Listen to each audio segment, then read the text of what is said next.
Is the administration going to sue Texas over the opposing the order for the vaccine mandates, and is there a risk that the OSHA efforts essentially get tied up in litigation rather than having the immediate effect?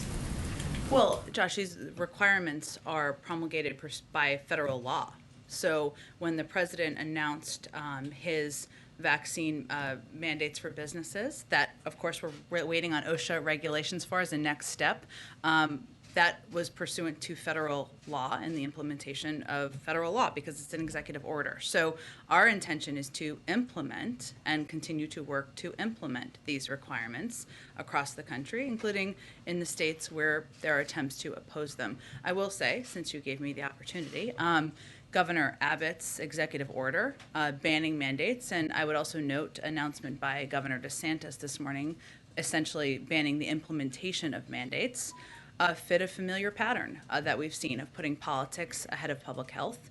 Over 700,000 American lives have been lost due to COVID-19, including more than 56,000 in Florida and over 68,000 in Texas. And every leader should be focused on supporting efforts to save lives and end the pandemic. Why would you be taking steps that prevent the saving of lives, that make it more difficult to save lives across the country or in any state? And I would also note that vaccine requirements have been standard in both the Lone Star State, Texas, in case you're not familiar, and the Sunshine State, Florida, in schools for decades, whether polio, measles, mumps, rubella, the chickenpox. There are vaccine requirements that have been implemented for decades in these states.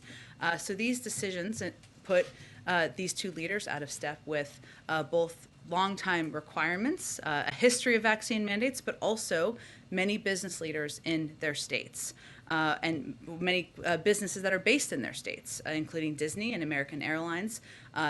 These leaders are taking steps to help boost vaccination rates, reduce deaths, reduce hospitalizations, and expand the country's labor pool. So bottom line is we're going to continue to implement the law, which the President of the United States has the ability, the authority, the legal authority to do.